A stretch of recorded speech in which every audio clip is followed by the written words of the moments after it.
Hello. Hello. हा, कोण? गुरुदत्त साहेब, रमेश पाटील बोलतो. तुम्हाला काय वाटतं, आरक्षण टिकेल का? बघा, मी संविधानिक दृष्ट्या स्पष्ट सांगतो की ती जी टेस्ट करण्यात आलेली आहे ती एज्युकेशनल म्हणण्यापेक्षा फक्त इकॉनॉमिकल टेस्ट केलेली आहे. आर्थिक मागासलेपणाची. आरक्षण टिकत नाही टिकत नाही. तर मग तुम्हाला वाटतं ना सरकारने चॉकलेट दिलं म्हणून? नाही, बघा, लक्षात ठेवा, राजकारणी लोक सत्तेतले असो की विरोधातले असो, दोन्हीची सारखीच भूमिका आहे. पण तुम्हाला वाटतं ना म्हणजे चॉकलेट दिलं 50% अंतर पाहिजे होतं म्हणजे? रमेश, हे असले चॉकलेट बिस्किट शब्द मी वापरत नाही. मी म्हणतो असंविधानिक आहे. बरोबर. म्हणजे तुम्हाला वाटतं का मग 50% मराठ्यावर अन्याय झाला म्हणून? एक लक्षात ठेवा रमेश, मराठा भाऊ जे आपले आहेत ते सामाजिक मागास नाही आहेत.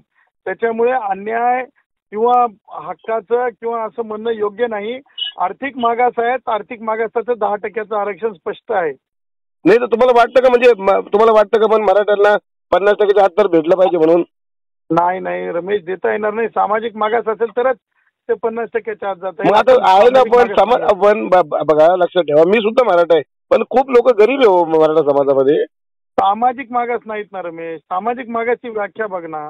अहो, आज पण लक्षात ठेवा, बघा ना, आज कावीळ झाला तर लोक डॉक्टर दवाखान्याकडे जात नाही, ते मांत्रिकाकडे जाते. प्रत्येक ठिकाणी बघा, खेड्यापाड्यामध्ये सर्वात जास्त अनाडी समाज आहे ना. सामाजिक मागासचे तत्व एकदा तपासून तर घ्या. माझं काय म्हणणं माहिती का, बरं माझं एवढं म्हणणं, तुम्ही जाऊच नका ना मग सध्या. मग आता याच्यामध्ये नाही रमेश, नाही, शेवटी जिम्मेदारी एक दायित्व आहे. अहो, ही कोणती जिम्मेदारी आता मला सांगा. नाही, पण तिने ना आता त्यांनी, तर मग तुम्ही जाऊ नका मग सध्या. नाही रमेश, म्हणजे तुम्ही पुन्हा जाणारच का? जाणार, 100% जाणार. कारण वर्गातल्या जागा, ऐकून घ्या रमेश, ऐकून घ्या. या देशामध्ये, या राज्यामध्ये जे खुल्या जागा असतात त्या आता जागा, ज्या 72% रिझर्वेशन झालं आपल्याकडं, 38% राहिलंय, त्याच्यामध्ये 33% महिला भगिनींसाठी आहे, त्याच्यामध्ये खेळाडूंसाठी आहे, 1% अनाथ भावांसाठी आहे, त्याच्यामध्ये माजी सैनिकांसाठी आहे.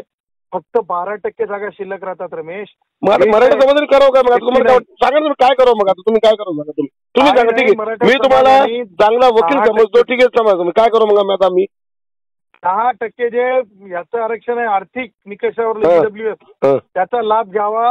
हे अत्यंत उत्तम आहे. राजकारणी लोक राजकारण करत राहतील. पण आम्ही मनोज जरांगे पाठीमागे ना सदावर्ते साहेब, आम्ही जरांगे पाटलाच्या मागे तुम्हाला आताही सांगतो, आम्हाला आहे ना बघा, म्हणजे ठीक आहे तुमची, बघा तुम्ही विरोध करा, मला माहिती होतं कोणी आलं तर तुम्ही येणार 100%. पण मला माहिती का, बघा, सरकारने फसवलं, त्यात तुमच्यासारखे लोक पण असं थोडं त्रास देतात असं वाटतं ना सदावर्ते साहेब. त्रास रमेश मी कधीच देणार. तुम्ही जाऊच नका ना. मग तुम्ही एक काम करा, तुम्हाला एवढं मराठा समाजावर प्रेम, जाऊच नका ना मग तुम्ही. नाही, माझं प्रेम आहे. ह्या प्रेमाचा अर्थ तत्वासोबत तडजोड नसते. आणि हे संविधानिक तत्व आहे, त्या नागसेन मनातून तेच तर शिकतंय. म्हणजे तुम्हाला वाटतं सगळे लोक ठीक आहे ना, तुम्हाला वाटतं ना जगताप वगैरे आम्हाला सर्वांनीच फसवलेलं आहे. आणि तुम्ही जाऊ नका, मला एवढं म्हणणे तुम्हाला. भेटू रमेश, तुम्ही जाऊ नका ना, तुम्ही जाऊ नका ना, पण तुम्ही जाऊ नका ना. मी काय म्हणतो, तुम्ही जाऊ नका ना सदावर्ते साहेब, तुम्ही जाऊ नका. माझं म्हणणं सदावर्ते जाऊ नका. आता पुन्हा मार घालायची जरूरत नाही आपल्याला. सदावर्ते साहेब जरूरत नाहीये. आणि तुम्हाला म्हणतो सदावर्ते साहेब, तुमच्या माहिती गण, तुमच्या सदावर्ते तुझ्या माहिती तुला मार घालू नको, म्हणणं तुला मार घालू नको. गुणवंतांसाठी तुला शिवाय